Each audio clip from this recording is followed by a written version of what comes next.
This episode of the Nerf Herder Council is brought to you by Audible.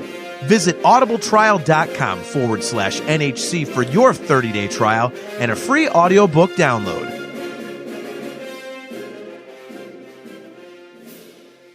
I'm Kevin Thompson. I'm Chubray from Return of the Jedi. You're listening to the Nerf Herder Council.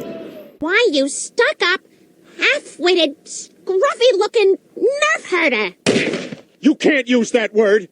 Only we can use that word. Why, you stuck-up, half-witted, scruffy-looking Nerf herder. You can't use that word. Only we can use that word.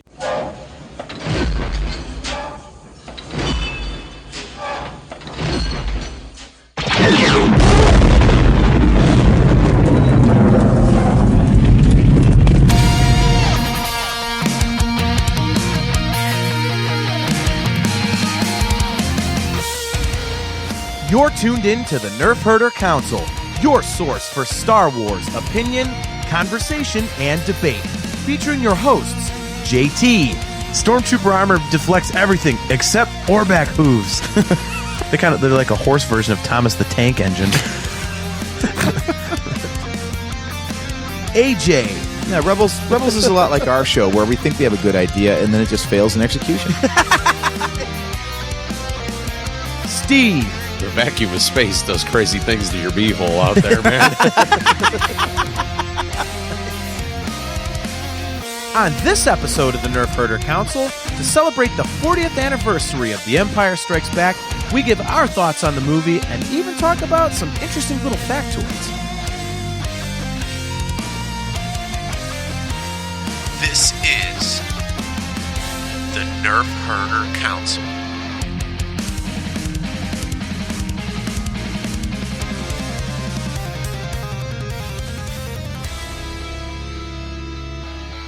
What is up, everybody? Welcome to another episode of the Nerf Herder Council. I am your host, JT.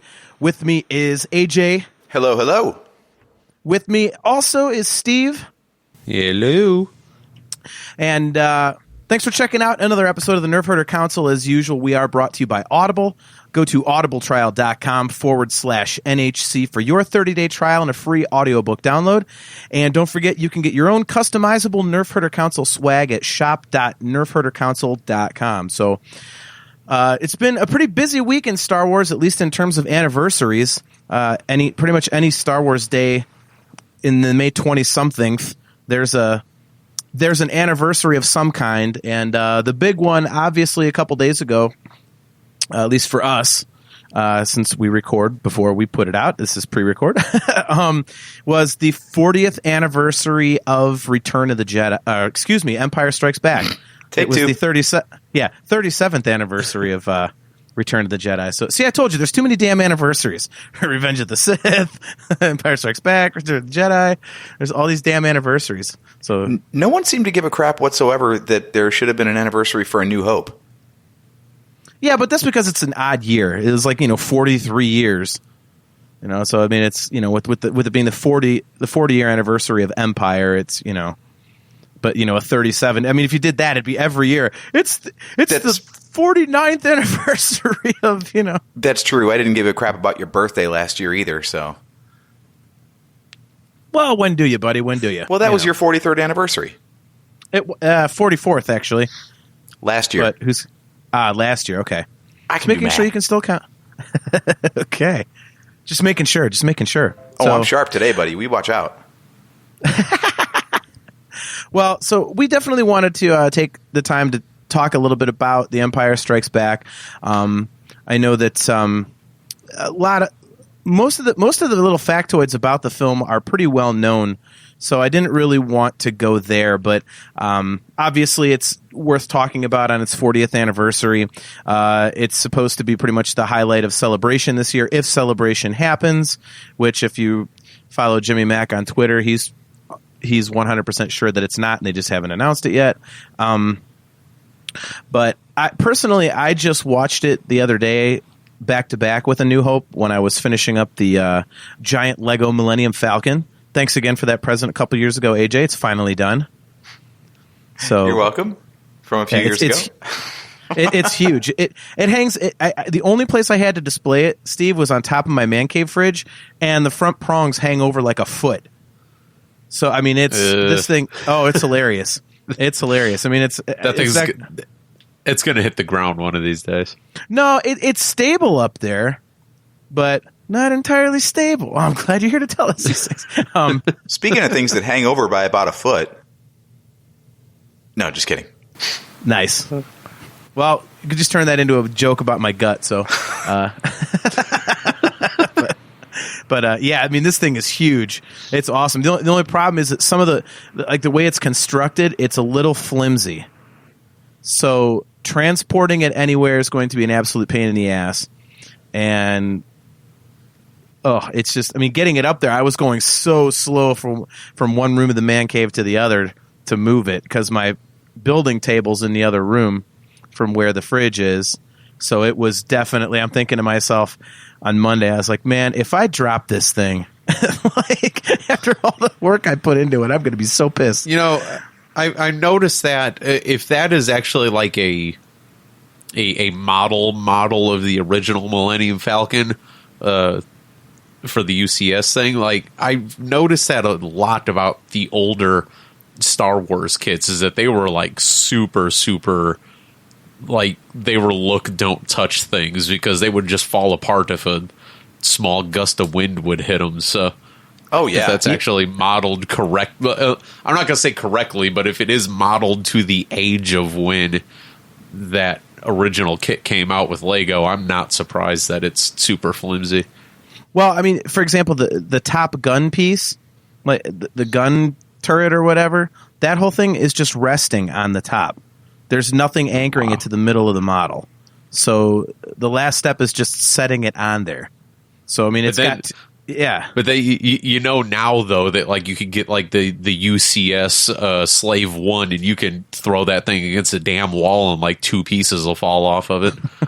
Right. Yeah, they got really particular about that stuff down the road, but yeah, the early ones were nuts. They were like they'd fall apart as soon as you looked at them. They used magnets on a couple because they're like, we're not even going to stick pieces together. We're just going to hope that magnetism holds this behemoth together. I had one little tiny piece fall off the back. It was like kind of like just like a piece for show, and I was like, I can't turn this thing around to put this back on. I'm not going to... I finally went, screw this. It fell off. No one's ever going to see it. It's the part that's right up against the wall. like this is going in the bag of extra pieces. To hell with it. So... Like I remember AJ let me build the original, like, very first TIE fighter, the black and blue one that the color scheme made no damn sense on and everything. And yeah. By the time I was done with that thing, like, you would set it down... And it was so flimsy that it would actually lean to one side because of how weak the wings were. So, yeah, you definitely were not playing with that or doing anything with it. That's for sure. And that was a regular set. That wasn't even a collector series. That was supposed to be played with. Yeah, right. That was a tiny one. Yeah. See, if I ever did this again, if I built this again, I would definitely glue it as I go. You know, I'd make sure I knew exactly where everything was going, and I would glue it. Because it's not like you want to keep taking it apart. I mean, it's 5,100 pieces. I mean, it took forever because it's the Leppen version.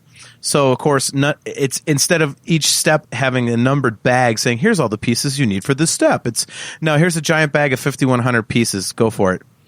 And so, I mean, AJ, you were with me. I mean, Steve, we spent. Was it 2 nights or something? Just separating the pieces into, okay, this bag is nothing but square, like flat square pieces. This is nothing but flat rectangle pieces. This is nothing but triangle pieces. Like, because there was no other way to do it, and it seemed kind of dumb at the time, and it got really boring. But as I moved forward, it turned out to be the best idea that I possibly could have had. Because, I mean, without that, there would have been no way that I would have gotten this thing finished with any once speed. You get into once you get into the groove that, like, you know that when you're looking at the next step, you know immediately where to reach for the flat pieces and the non-flat. Like, so it just gets simple after a little while. Yeah, it was. I mean, honestly, the only hard part was the pile of random stuff. What was like the one-off pieces, because that was a huge pile of just wonky, weird things. And there was a couple times where you're just sitting there going stir crazy. Like I had to get up and look at the table from a different angle just to try and find like this one-off brick. I was like, God bless it. But and you're right too. You got to leave that one together, because honestly, like the older I've gotten, the more I actually started to enjoy taking them apart now. So like part of the joy for me at this point is like when I want to build a new one and I got to like clear space, I'll get something like the Sandcrawler. AJ, you know, that thing has been built, taken apart, built again by you, taken apart, and then built again by me. So that thing's on 3 times now, and it's at the point where I'm like, I could start at the very tail end of the book and start to take these things apart and then put them in the numbered bags for later. And it's actually fun to pull it apart that way. And then you know that next time you want to build it, you have the individually bag or numbered bags. And you can just go fly through the instructions again and build it again whenever you feel like it. But yeah, trying to do it to a Leopard kit, that just sounds crazy with no numbered bags to know where to stop or anything. I mean, the one benefit is that it took a lot longer to build, which, while on one hand it might seem like it kind of sucks, but it made it into a huge project, which, you know, gave me something to do for quite a while. It was great. I mean, there were several weekends, you know, since we've been on this COVID thing, like Saturday nights, I would just come upstairs at 9 o'clock. My wife would go to bed on a Saturday. She'd go to bed, and 9 o'clock, I went up here to listen to, you know, my buddy Aiken do his classic metal show for the next 6 hours. And I just sat up there building Lego for 6 hours. It was a great Saturday night. So, you know, now it's a good time killer. Yeah, it definitely was. So you wrapped that up perfectly on time. Things are starting to reopen now. You're back to work. Like, I don't know when you would have gotten around to it again. Yeah, I mean, it was definitely like a weekend project, but I mean, I did come up here some nights during the week too, but I tried not to because it was more time consuming than I thought. I would be like, yeah, I'm going to go up there for a half hour. Like 2.5 hours later, I'm coming downstairs like, damn it, it's 11 o'clock at night. I got to get up for work. So. This is why I don't play video games. Same thing. Well, you got to get back into regular Battlefront because I finally got that from the PlayStation Store. I haven't had it in a while.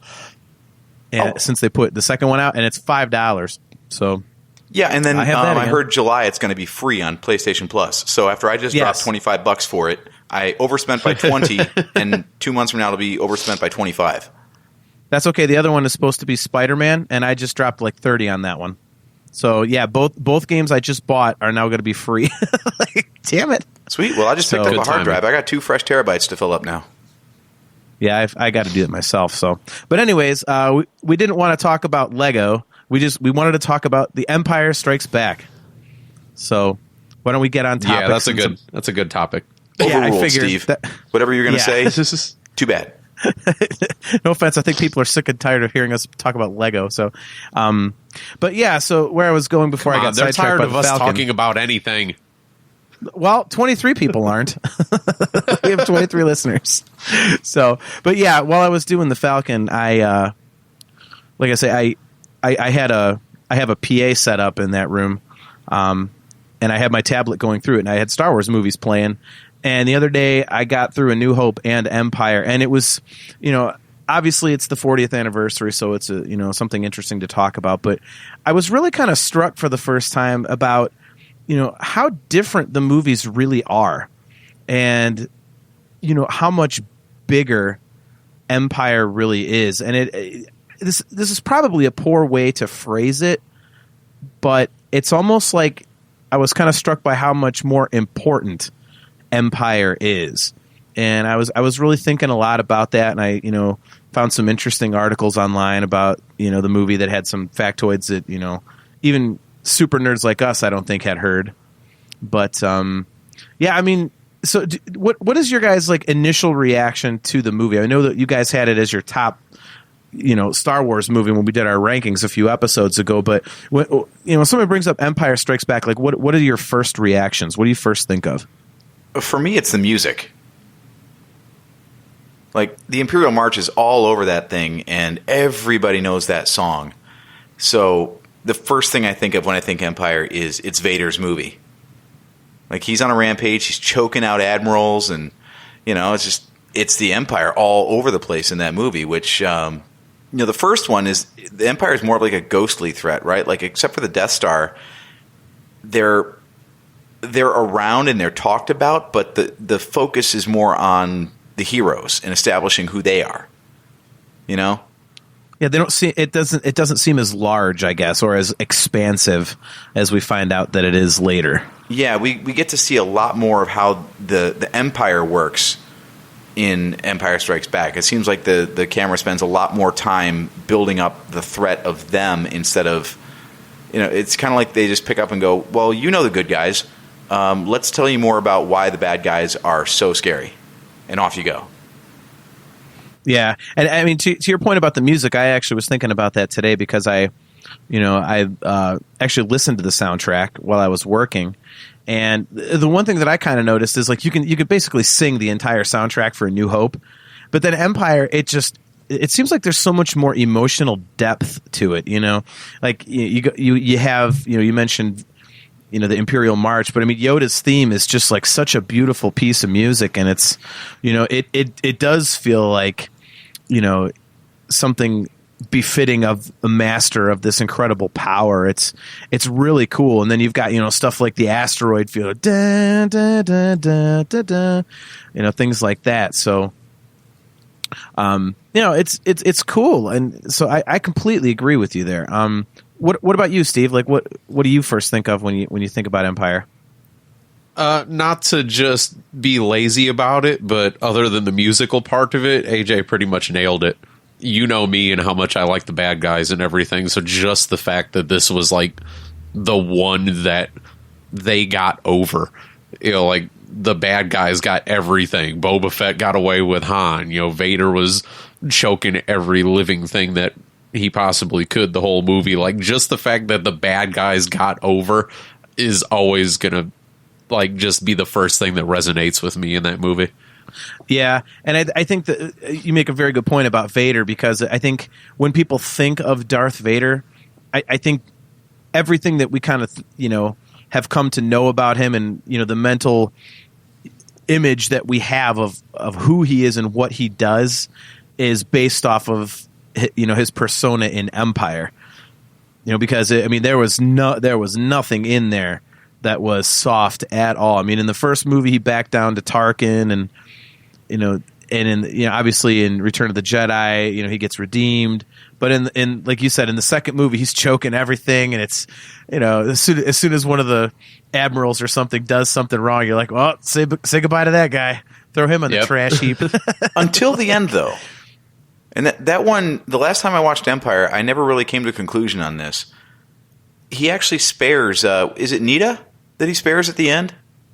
No, it's Nita. No, remember, apology accepted, Captain Nita. No, okay, Piet. Yeah, it's Piet, because Piet's the guy that starts off Return of the Jedi. Yeah, yes. Like he spares Piet at the end after he's gone on this like murder spree with all of his higher ups. Like, I'm not really sure what to make of that. Is he just like weary of the chase at that point? Or like, I don't know. What do you guys think his motivation was there? I don't know. I've always wondered that myself. I wonder if it was like a conscious choice just to say, well, he's killed like 3 people already. Like he can't just maybe he was out of people to promote. Maybe the next guy in line was a total screw off. And he's like, well, it's going to be even way worse if I get rid of this guy. Like, it's like when you're down to your 6th lineman, you're like, we're going to pull somebody up from the practice squad if anybody goes down. Yeah, exactly. But yeah, I wonder if it was just a conscious decision saying we've had enough killing and stuff like that in the movie. I've never read anything saying that there's like a deleted scene or something where he does choke that guy out too, but I mean, obviously he doesn't, but I've never seen anything to suggest that it was ever, in the movie and removed or something like that. Yeah, I've seen the occasional theory that says like that's a little bit of Anakin poking through, like he feels remorseful for all the death. But I'm like, you know how many people Vader has killed? I don't really think those 3 admirals are really going to plague him that much. Yeah, right. Yeah. I have to say I tend to agree with you guys on your first thoughts about it. I always kind of go back to my first thought when I was a little kid when I watched it the first time when it came out, and I just remember thinking and feeling that everything was in trouble. The good guys were just they seemed so much weaker than the Empire, and at every turn they're in trouble.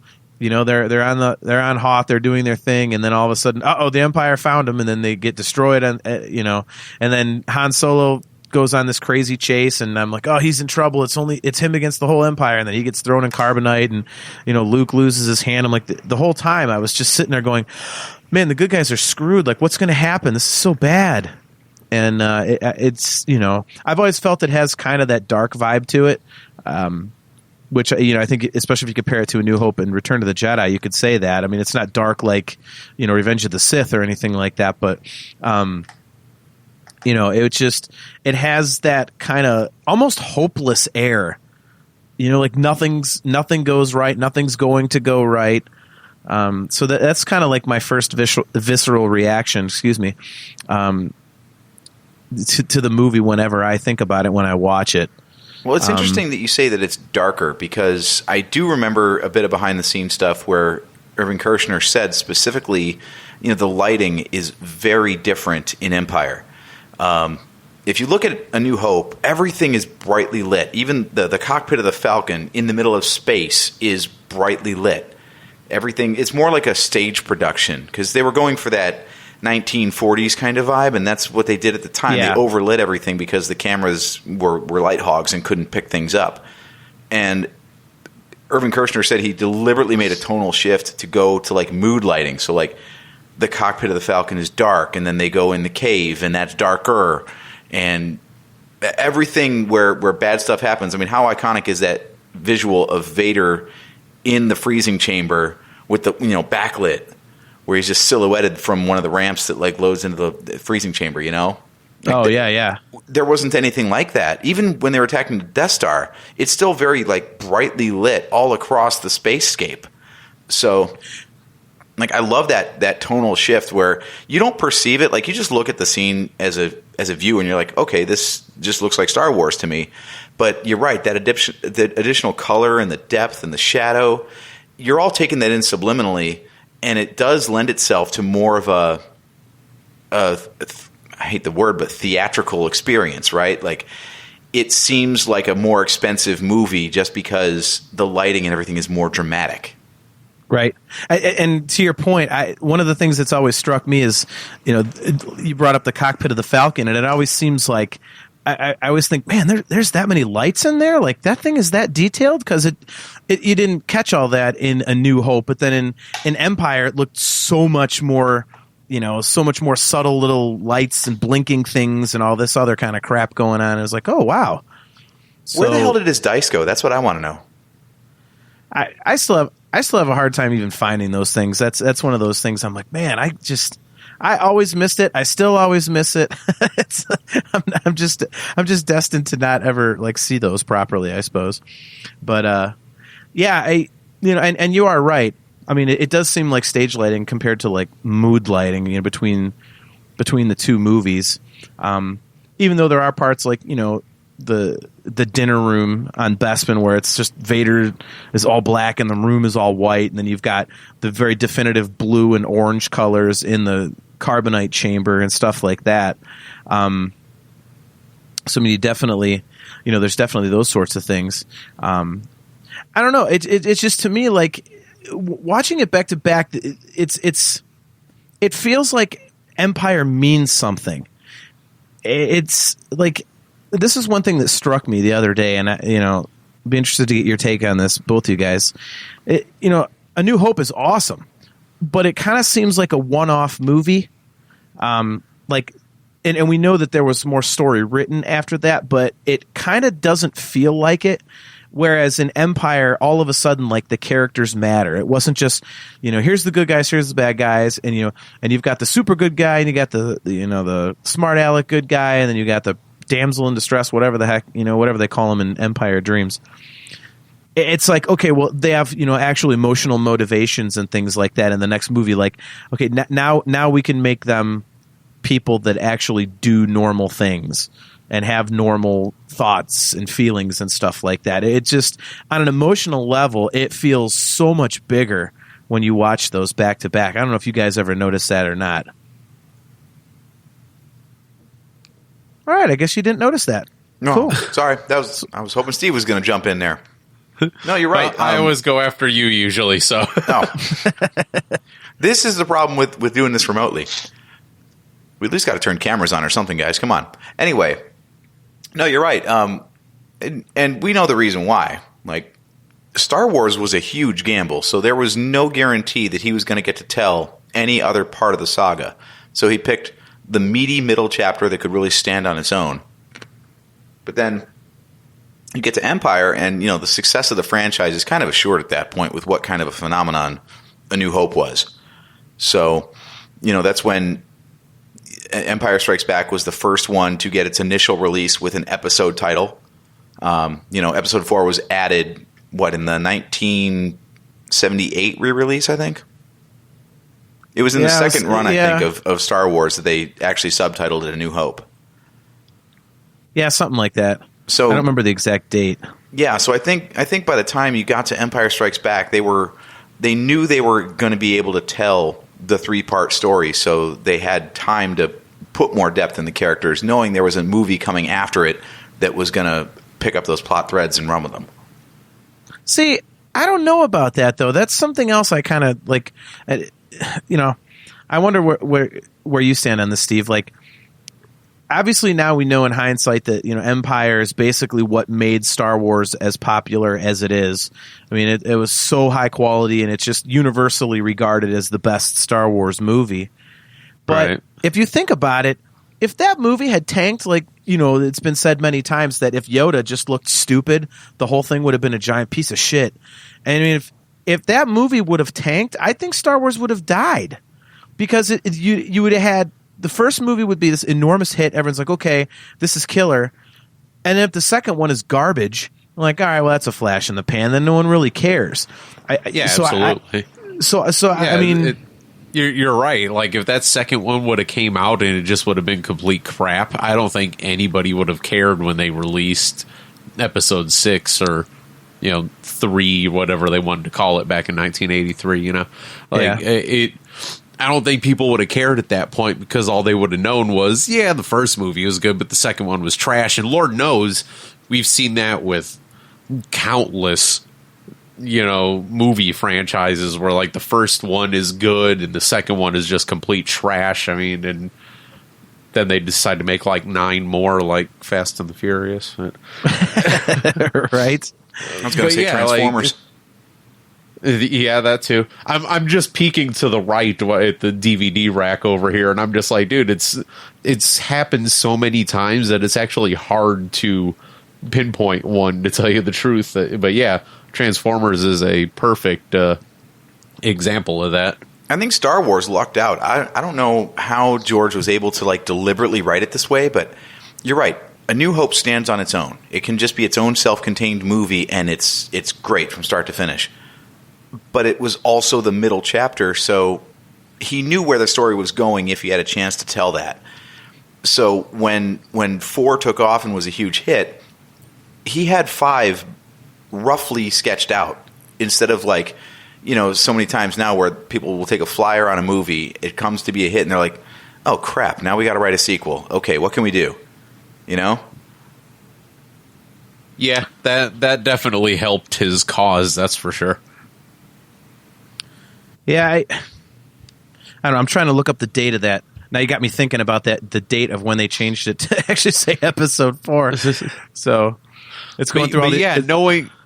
knowing that he had 3 stories sketched, drawn out in his mind already, it certainly helped, because I think you're right, AJ. That's the main problem, is that these guys write these movies and then they just sit back and they start to collect money, and then they come to the realization at some point that it's like, oh my God, we have to make another one, and then they just panic.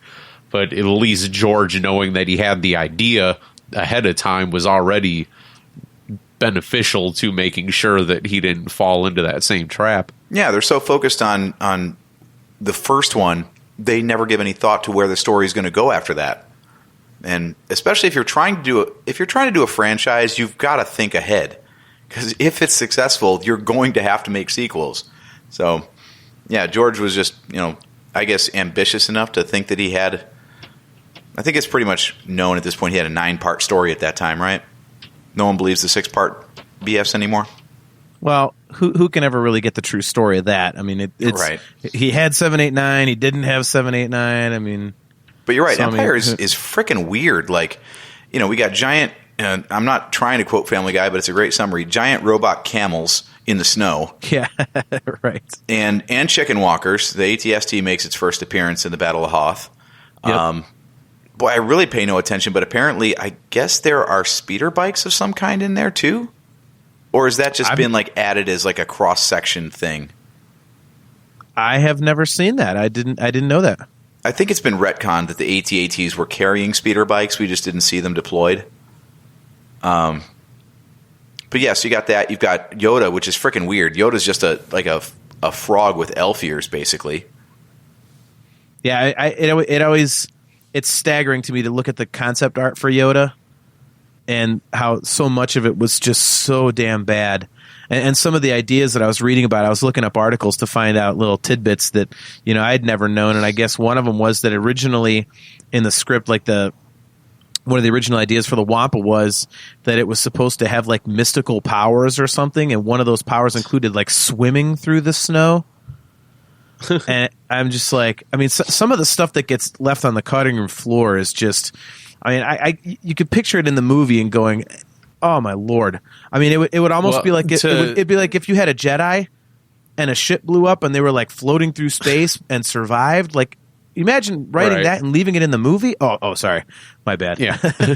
Anyway. To further your point, Gwen and I have Gwen more than me. I just kind of do it to help her out. But she recently got back into the Card Trader app.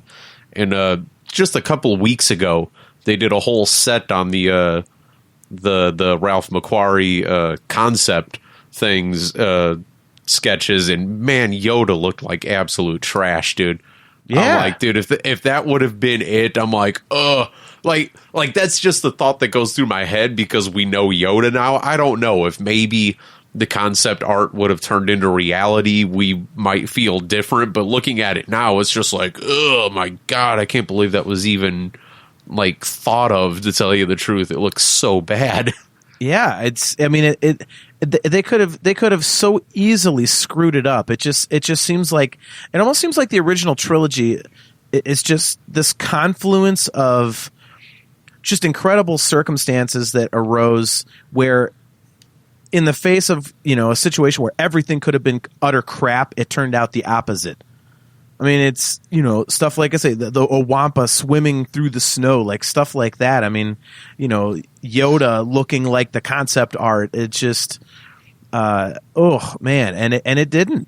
And there were other like stupid ideas they had. I can't remember off the top of my head, but I don't want to really look them up while we're talking. But I mean, there were some other things that you read and you're going, what the hell is that? So, I mean, they really picked the best of the stuff. So, well, people always lose their mind over the concept stuff.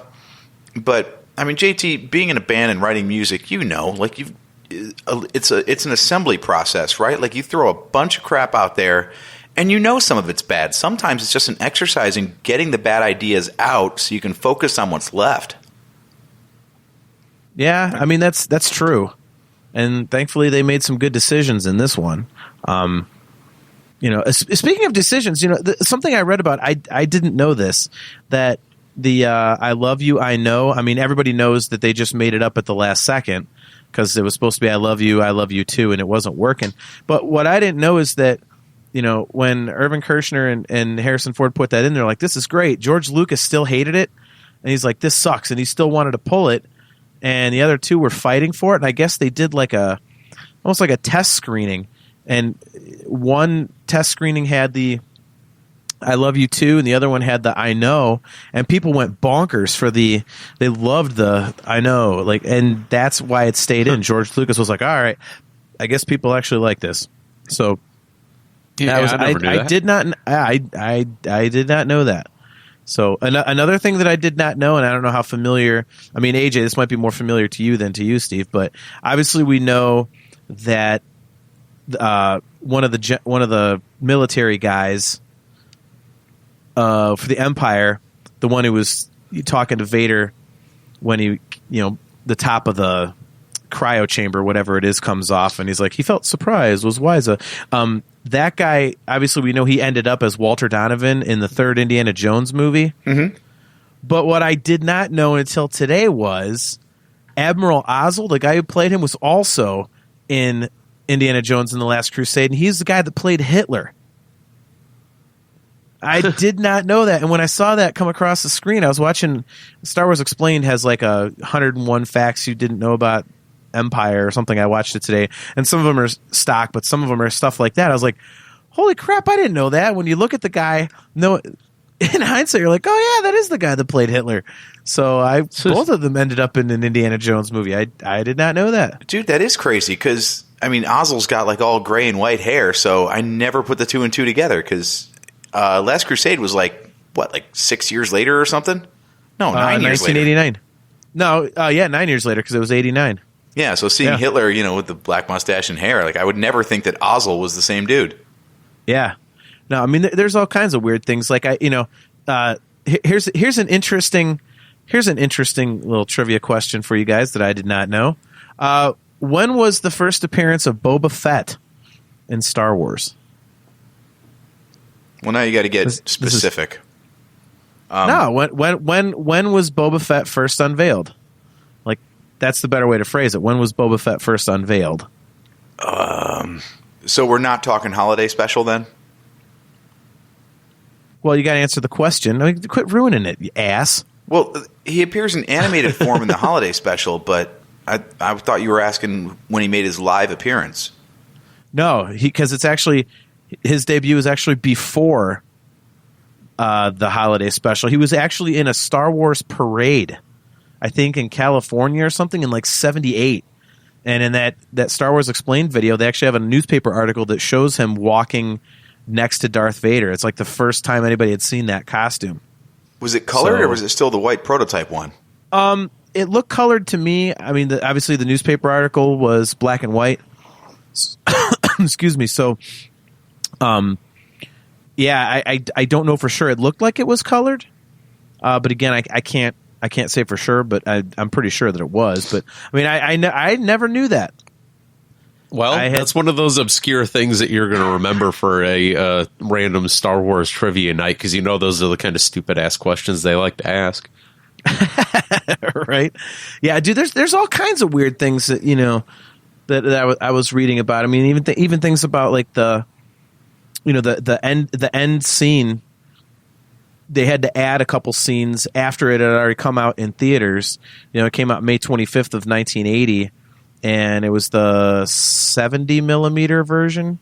And then they added a couple scenes for the 35 millimeter release, which was on June 18th of 1980. And it was because they felt like George Lucas had, in watching it after it was all put together, didn't think that it was quite clear where Lando and Chewie were in the Falcon in relation to the medical frigate where Leia and the droids and Luke were.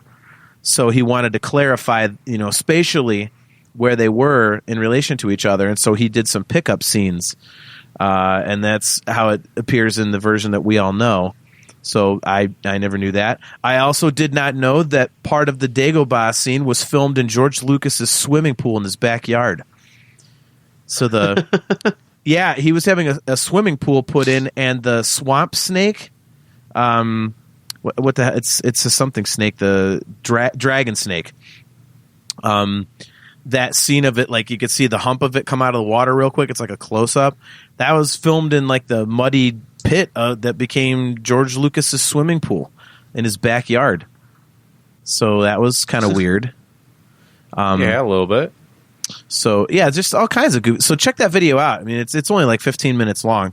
So he blasts through each fact like about a couple seconds at a time. It's really interesting. I mean, obviously some of the stuff we know, but a lot of it we don't. It's kind of fascinating. So yeah, again, like we said at the beginning, it's pretty obvious to say that Empire is everyone's favorite and it's the most popular. But I just think it's the most important.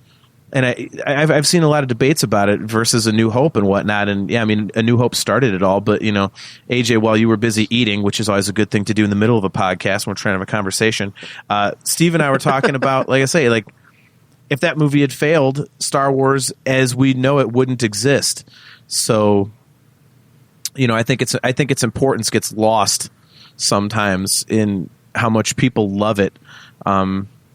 Again, it's just there's so much there, and a lot of the lore that we now know comes from that movie. I mean, if you think about it, we got X-wings and TIE fighters and the Millennium Falcon and A New Hope, but all these other things, really an understanding of the Force and the might and size of the Empire and everything. I think most of Star Wars lore that became so iconic really came from Empire more so than any of the other movies, I think. I don't know how you guys feel about it. Just going off the ship roster, now that you point that out, you're absolutely right. Like, let's see. So A New Hope gave us Star Destroyers, TIE Fighters, and Death Star. That was it. But you go to Empire Strikes Back, you've got the Super Star Destroyer. You got the Viper droids. You've got TIE bombers. The Imperial shuttle. Mm-hmm. Like, all that stuff came out of the next movie. Yeah. Sorry, what was that one? The AT-ATs.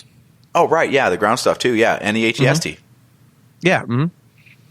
So, like I said, you had some of it in A New Hope, but, I mean, really, the main ship designs were right there. I mean, and they weren't really... snowtroopers, too. Yeah. Well, I mean, the different kind of stormtroopers, I mean, that started there, obviously.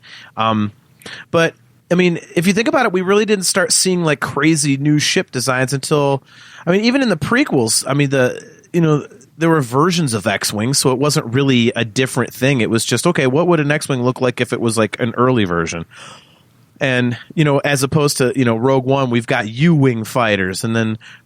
there's something else in that movie. I'm drawing a complete blank for some reason, but the different shaped, TIE fighters with only 2 wings or whatever, and all these other different things, but it all, the last time we really saw new vehicles and all that kind of stuff for the most part was really Empire. Actually, hell yeah, the weirdest ship in all of Star Wars to me will always be the Slave One. Really? I mean, that thing looks like a giant foot. Yeah.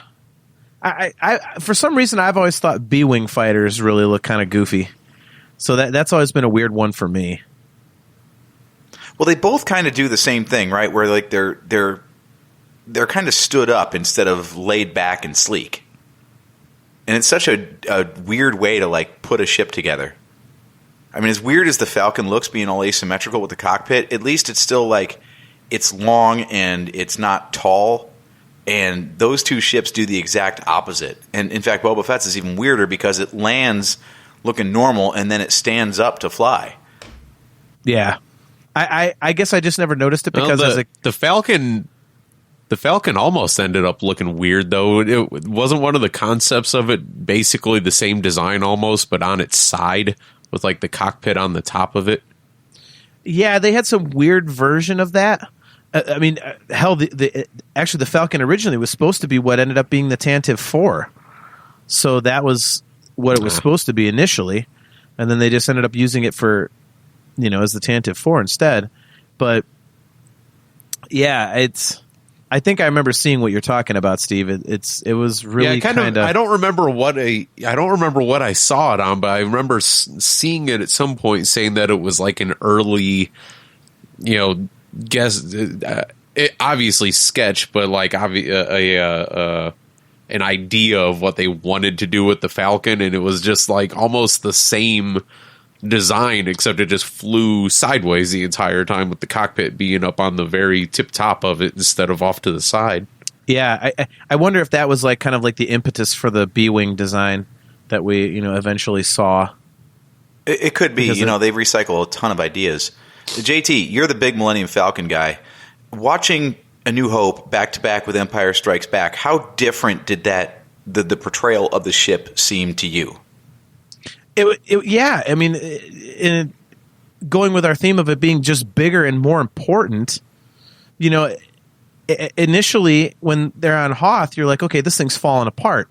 Like, how the hell are they going to get anywhere with this thing? And then it ends up on this unbelievable chase, and come to find out, it can outmaneuver much smaller, supposedly more nimble fighters, and TIE fighters and whatnot. They pull off that move of, sticking to the side of the bridge of the Star Destroyer and all that kind of stuff. And yeah, it was, I think you knew that the Millennium Falcon was cool, but it was, I think it became a character of its own in Empire, because in A New Hope, you're like, okay, this ship, okay, it made the Kessel run in 12 parsecs, it's fast.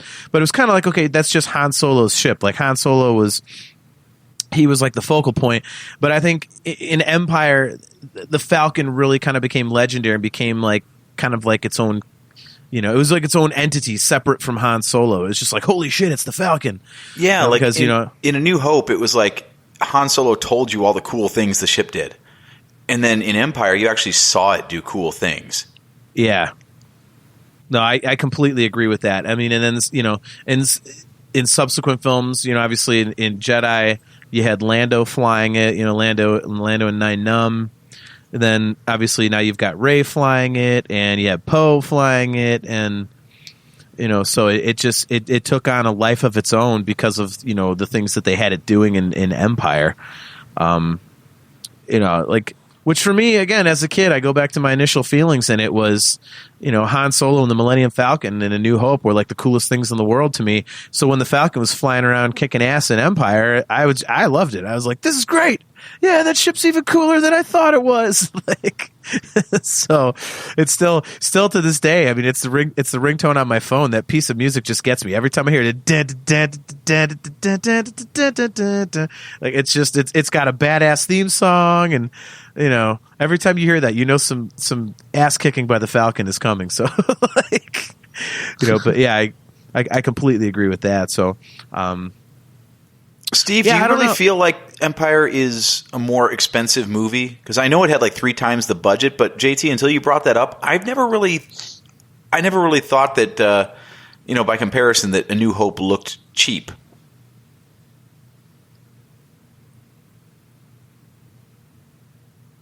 I guess Steve's not going to answer your question. No, didn't you say JT? No, he said, Steve, will you wake up over there for Christ's sakes? Hey, my Skype keeps cutting in and out. How am I supposed to know? Nice internet.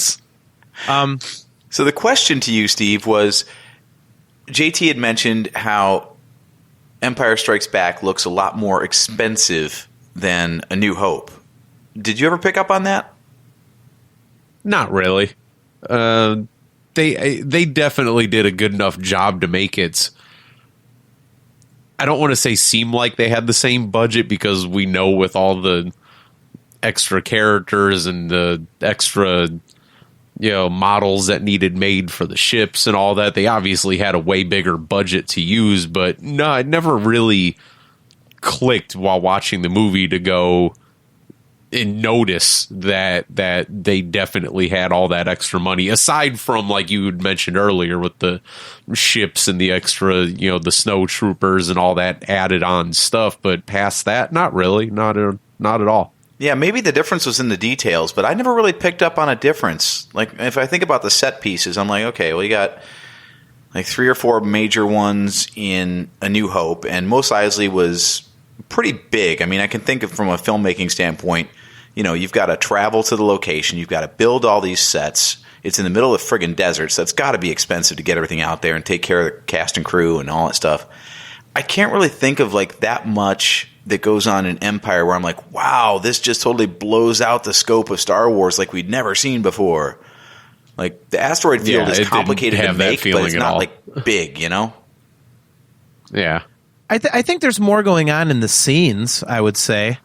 But yeah, I don't think it makes A New Hope look cheap, to use the way that you phrased it. I'm trying to think if there's any comparisons. I mean, obviously they added stuff to, A New Hope digitally for the re-releases and whatnot. I think they might have just been able to shoot some more difficult stuff. Like, you had the snow environment, so they had to deal with all of those problems, and you had the Dagobah Swamp, and water and film sets are like they're terrible together, right? So I think they just did more difficult stuff that cost more. So they used the money to film things they couldn't afford originally instead of using it to make things bigger, which really helps tie the movies together, I think. Yeah, I mean, it still feels much bigger to me. How so? Can you give an example? Yeah, it's just. I'm trying to think. I mean, the space battles, first of all, are more involved. You know, like, I mean, you bring up the asteroid field and whatnot, but I mean, there's so much going on in that scene. You know, there's like all this crap flying around, and you know, the Falcons going in and out, and the TIE fighters are going in and out. You know, they go down towards the big, you know, in the crater in the big asteroid. You know, that side. You know, when the Falcon goes on its side, it does that kind of thing. You know, I mean, just the Battle of Hoth. There's a lot of elements in that, and you know, you didn't really have that in A New Hope. It was, I mean, if you really kind of look at A New Hope, the shots are pretty singular. So, you know, it's, you know, even in, you know, stuff like the Obi-Wan Vader fight, the camera's just focused on them. You can't really see in the background all this other stuff happening with, you know, stormtroopers or whatever, and you know, them running to the ship. It's like, okay, they're fighting. Now we got a close up on Luke Skywalker going, holy crap, they're fighting. Whereas I think there's a lot more in the frame in most of the scenes in Empire. You know what I mean? Like visually, there's more going on to the eye. I think maybe one of the most standout examples of expense on Empire Strikes Back for me was Mark Hamill getting in that car accident, so the scarring looked realistic in the Hoth cave with the Wampa, you know? Yeah. Like, and that's dedication to your craft when you actually say, yes, I will be a victim in vehicular assault to make things more believable, you know, when the sequel comes out. Like, I get what you're saying, John. I think that the thing is, when that stuff's going on in the background, it's so natural that you kind of tend to forget about it. You know, that it's just there. Like when I was going through all my broadcasting stuff, when we learned to like run cameras and stuff, they said you do your job properly when nobody knows you're there. And it kind of has the same feeling that like all that extra stuff's going on in the background, but it just has such a natural feeling that it should be there that you're not really focused on that. So there's probably tons of extra stuff going on that you're just not paying any attention to because you feel like it should be there all the time anyways. Yeah, it's like the realism of it. You know, it's yeah, and maybe that's part of it. AJ, is that it just because it looks real, it looks believable. You don't really think of it in terms of, well, this is so much better and bigger than what I saw in the previous movie. So maybe that's it. Yeah, it's also getting hard for me now because I'm trying to think of what the special edition changed. Like I know we got Cloud City. Correct me if I'm wrong. There were like no windows in that thing in the original version, right? Like once they got inside, it was just white walls everywhere. Yeah, there was no, you couldn't see like out to the skyscapes and stuff like that. Yeah. Oh, okay, yeah. So all the windows and all those background plates, those were all added later with the special edition. Okay. Yeah. Because that sort of stuff would be like, oh yeah, well if you got a green screen, all that stuff in, that stuff was a pain in the butt. But with computers and stuff, 20 years after the movie was made, that's a lot easier. Yeah, I was actually watching one of those videos today. It was it's a comparison of what changed between 1980 and 2011 with the Blu-ray release. Some of the stuff they add, like the guy specifically says that, you know, by far Empire had the least amount of stuff added to it. But some of the stuff that they added was really stupid. I mean, this is just a side point, but dumb little. I mean, like adding like 2 lines of dialogue. Like that's it. Like what do you need that for? What does that matter? I mean, so it was. Whereas I don't think you need it. I just think when it says like it's George Lucas's, that's his, you know, that's the way he always pictured it. Man, he thinks things down to the down to the nitty gritty, man. If that's what you're adding, Yeah, that's his definitive vision. yeah. If But you yeah, watch I mean- the special edition, Han clearly blinks 2 extra times compared to the original. I heard they gave eyelids to the Tauntauns. Oh, you know what? Yeah. Actually, I saw something cool about the Tauntauns today. You know how there's the deleted scene with the Wampas where they have that like one of the rooms. If you're looking in the hallway, has like almost like it looks like kind of like a nuclear symbol on it. Mm-hmm. If you look real quick, like a sticker. Well, that's where they would trap the Wampas, and I guess like they got loose at one point, and one of the remnants of that scene is that it shows like the rebels congregating in the the ice hangar, and if you look in the bottom right, you could see one of the rebels tending to an injured Tauntaun lying on the ground. And Really? It's one of those things. Yeah, it's one of those things I'd never noticed before, but it's like I'm gonna have to go back and look for that now. Yeah, I mean because it was referencing that scene that got cut. That the Tauntauns got out and were messing people, or the Wampas, excuse me, got out and were messing people up. I like it. The rebel base. I want it to be Tauntauns now. I want to watch a Tauntaun rampage. Maurice the Tauntaun for Robot Chicken. Yeah. Where's Maurice? I could smell him. So good. So yeah, well, that's all I had. I just kind of wanted to talk about the movie for a little bit. Like I say, talking about why it's the best Star Wars movie, I think is, we've done that many times. So I kind of wanted to bring up some other stuff and just kind of discuss it a little bit since it is the 40th anniversary. One last thing, I know one of my favorite memories is as a kid, I had like a little record player, and I had the record of Empire Strikes Back, and it had all the cool sound effects from the movie and all this stuff and the dialogue, and you read along with a book. And I remember I warped the ever-living bejesus out of that record, playing it over and over and over again. That was one of my favorite. If we're flashing back, dude, I got one for you too then. Remember the crappy little plastic playset that we had? Where it was like a molded plastic tray. It had the shield generator coming out of it. And those super tiny, like less than a half-inch tall little figures that you could position around. Yeah. Uh-huh. I don't even know if there was any more features than that, or if it was just like little crappy monochrome figures and a hollow plastic molded tray. But yeah, like that snow battle was just like burned in my head. And I always remember as a kid looking at the shield generator and going like, you know what? That reminds me of like the ice cubes that come out of our ice maker in the freezer. Like maybe that's why it looked. I don't know if they made the ice cubes look like the shield generator, or if they made the shield generator look like the ice cubes, but they're both frozen and they both have the same shape. There's got to be a connection, right? I remember seeing those toys as a kid, like in the store. Like I would want the action figures, and I had a bunch of them. But I remember looking at the vehicles, and we didn't have a lot of them. But especially looking at stuff like the AT-AT and the Millennium Falcon, I was like, I'll never be able to have those, man. Those are way too big and way too expensive, and I never did. Even to this day, I've never had the AT-AT, and I've never had the Millennium Falcon, and those are like the two big ones that you could get. And I just remember always being blown away seeing those at the store, like as like the holy grail of toys, like that I would never ever get. Yeah. Most of the Star Wars boxes I would look at and be like, that's gigantic. There's no way in hell I'll ever get that. Yeah. But I do remember the pinnacle of 80s toy tech was the Tauntaun, though. Where you stick the guy in it? Yeah, it had like the fake rubber legs molded onto the Tauntaun to look like the guy was riding them. No, the Tauntaun had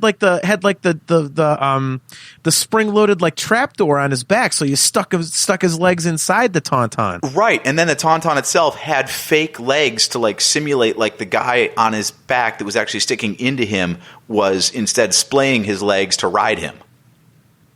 I don't remember that part. Yeah, there were fake legs on the Tauntaun because otherwise you're looking at the guy like, where'd your lower half go, dude? Are you sure about that? Yeah. I'm calling BS. They used it on He-Man figures too for like Panther and Battle Cat. Oh God, that's a whole nother show. Yeah, that was God, I don't remember the fake legs on the Tauntaun. I do not remember that.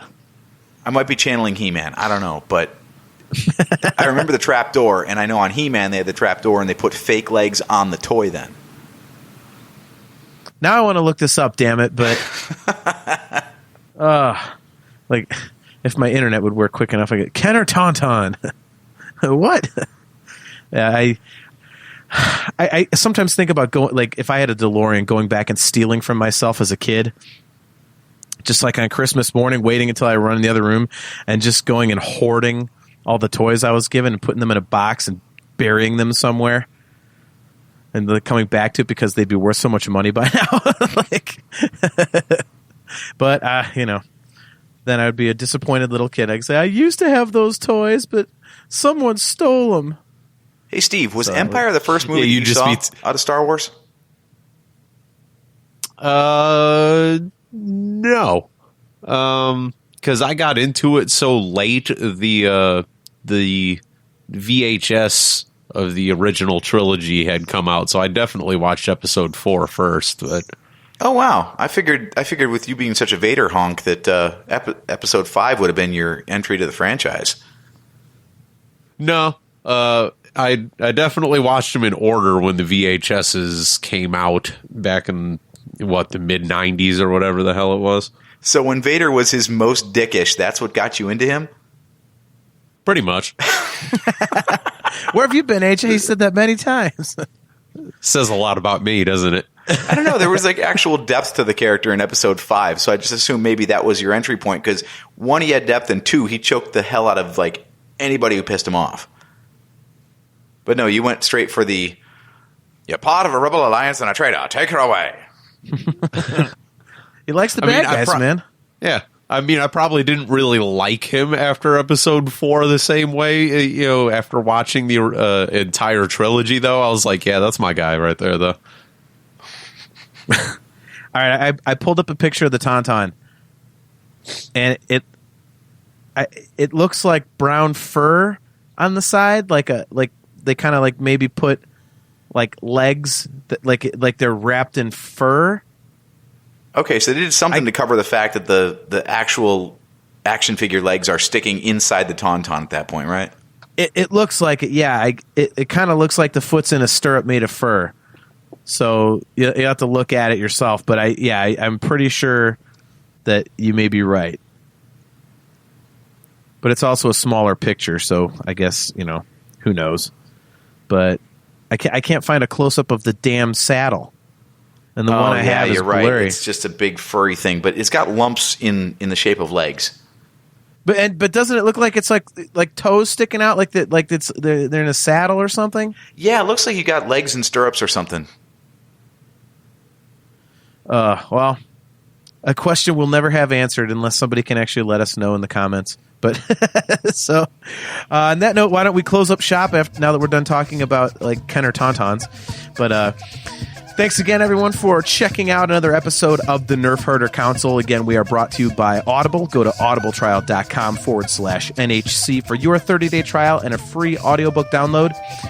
Get your customized Nerf Herder Council swag at shop.nerfherdercouncil.com. You can find us pretty much anywhere you can find podcasts. Spreaker, Google Podcasts, Apple Podcasts, Podbean. And just look us up on podcast apps and we're pretty much there. The website is nerfherdercouncil.com.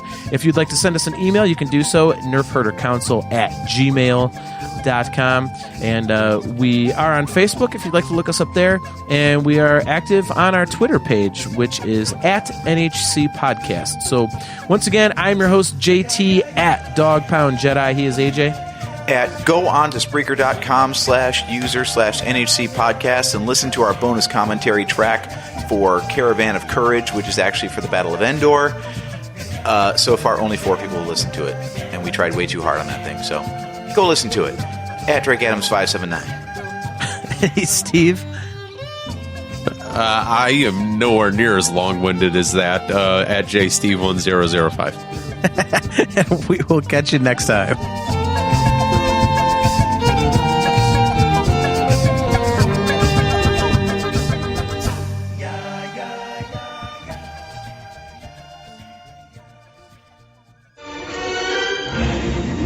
bucket of bolts is never gonna get us past that blockade. This bucket's got a few surprises left in her. Plus, me and Chewie are on it. Ain't that right, Chewie? Hell yeah, you my nerf herder. You my nerf herder.